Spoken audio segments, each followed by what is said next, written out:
Next, سبق کا خلاصہ کس طرح لکھنا ہے؟ سبق کا خلاصہ لکھتے ہوئے سبق کے مصنف کا نام بھی آپ نے لکھنا ہے۔ مصنف کا نام لازمی لکھنا ہوتا ہے، اس کا 1 نمبر ہوتا ہے۔ ضروری ہدایات ہیں، خلاصہ شروع کرتے وقت مصنف کہتا ہے یہاں سے آپ نے خلاصہ شروع کرنا ہے۔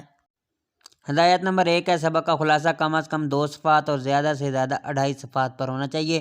یہ انٹرمیڈیٹ کے لیے ہے، میٹرک میں آپ 1 سے 1.5 صفحے کا خلاصہ بھی لکھ سکتے ہیں۔ دوسری ہدایت ہے، سبق کے خلاصے میں موجود اہم تواریخ، مشہور واقعہ، اہم شخصیات اور مشہور جگہ کا نام مارکر سے لکھیں۔ صرف سبق ہی میں موجود الفاظ ہی کا استعمال کریں، اور سبق کے اختتام پر آپ نے اختتامی لائن کو لازمی لگانا ہے۔ نیکسٹ، نظم کا خلاصہ ہے۔ نظم کا خلاصہ کس طرح لکھنا ہے؟ نظم کے خلاصے میں آپ نے یوں شروع کرنا ہے، شاعر کہتا ہے۔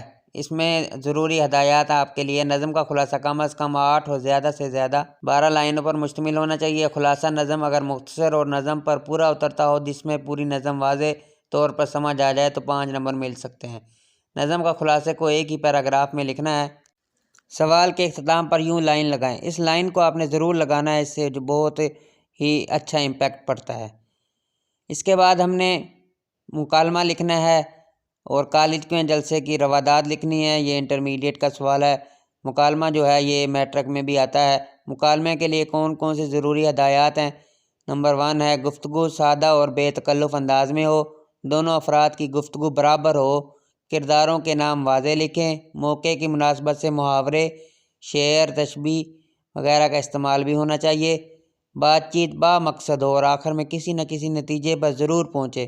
موسٹلی اسٹوڈنٹ یہی غلطی کرتے ہیں کہ سبق کو یا مضمون یا جو بھی آپ مکالمہ خط لکھ رہے ہیں اس کو اختتام اس کا اچھا نہیں کرتے۔ اختتام آپ نے بہت ہی باقاعدہ طریقے سے کرنا ہوتا ہے۔ یہ نہیں ہے کہ جہاں سے آپ نے لکھنا سٹارٹ کیا ہے، جہاں پر آپ کو معلوم ہوا کہ اب میرا 1.5 صفحہ 2 صفحے ہو گئے ہیں، پیج ختم ہو رہا ہے یا ٹائم ختم ہو رہا ہے، تو آپ نے وہاں پر سٹاپ کر دینا ہے۔ آپ نے ایسے سٹاپ نہیں کرنا، اس کو مکمل اختتام کرنا ہوتا ہے۔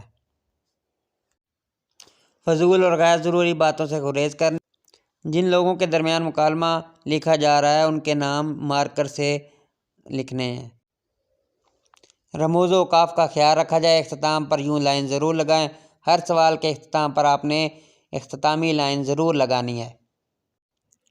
نیکسٹ، فیس معافی کی درخواست ہے۔ درخواست کس طرح لکھنی ہے؟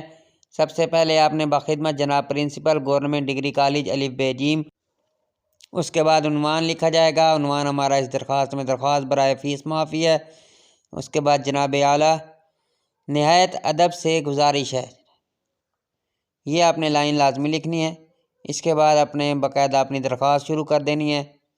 درخواست کو باقاعدہ لکھیں گے ترتیب کے ساتھ۔ درخواست کو مکمل کرنے کے بعد آپ نے اس کا اینڈ اس طرح کرنا ہے، نوازش ہوگی خدا آپ کا اقبال بلند فرمائے، درخواست گزار آپ کا تابع فرما، لام میم نون۔ نیچے آپ نے ڈیٹ لکھ دینی ہے، جو موجودہ ڈیٹ ہوگی وہ آپ نے لکھ دینی ہے وہاں پر۔ نیکسٹ، ضروری ہدایات ہیں۔ درخواست کم از کم 1 صفحہ اور زیادہ سے زیادہ 1.5 صفحات پر مشتمل ہونی چاہیے۔ کوشش کریں درخواست کو نئے صفحے سے شروع کریں۔ درخواست لکھنے کے دوران اپنا نام، کالج یا شہر کا نام مت لکھیں۔ درخواست لکھنے سے پہلے ضروری ہے کہ افسر یا حکمران کا عہدہ ضرور لکھیں۔ یہ نمونے کے طور پر آپ کے سامنے ایک درخواست کا سیمپل پیش کیا جا رہا ہے۔ جیسا کہ آپ نے لکھنا ہے بخدمت جناب پرنسپل، اس کے بعد آپ نے عنوان لازمی لکھنا ہے۔ عنوان لکھنے کے بعد آپ نے درخواست شروع کرنی ہے۔ درخواست 3 حصوں پر مشتمل ہے، آغاز اور تمہید، نفس مضمون۔ تیسرا حصہ درخواست کا اختتام ہے۔ آغاز میں آپ نے مؤدبانہ گزارش ہے، نہایت ادب سے گزارش ہے، ادب سے التماس ہے، اس طرح شروع کرنی ہے درخواست آپ نے۔ نفس مضمون میں آپ نے اپنا ٹاپک لکھنا ہے، جس پر موضوع پر آپ درخواست لکھ رہے ہیں۔ اختتام میں آپ کی نوازش ہوگی، میں آپ کا شکر گزار ہوں، درخواست گزار اور اراضی کے انتہائی جانب یوں تاریخ لکھنی ہے۔ تاریخ آپ نے بالکل اچھے طریقے سے لکھنی ہے، کیونکہ اس کا بھی 1 نمبر ہوتا ہے۔ درخواست مکمل کرنے کے بعد آپ نے اختتامی لائن لگانی ہے۔ یہ کچھ الفاظ ہیں جو غلط اور صحیح دونوں طریقوں سے آپ کو لکھ کے بتائے گئے ہیں۔ آپ نے صحیح والے طریقے سے الفاظ کو لکھنا ہے، ان کو آپ نے غور سے دیکھ لینا ہے۔ نیکسٹ، عبارت کی تلخیص کس طرح کرنی ہے، عنوان کس طرح تحریر کرنا ہے، اس کے بارے میں آپ کو گائیڈ کرتے ہیں۔ اس میں ضروری ہدایات ہیں، اس کو آپ اور سے انڈرسٹینڈ کریں۔ ان ضروری ہدایات پر عمل کر کے آپ آسانی سے اس کویسچن کو حل کر لیں گے۔ تلخیص اصل عبارت کی 1/3 ہونی چاہیے۔ سب سے پہلے عبارت کو غور سے پڑھیں جب تک آپ کو اچھی طرح سے اس کا متن سمجھ نہ آ جائے۔ عبارت کے اہم نکات پر نشان لگائیں۔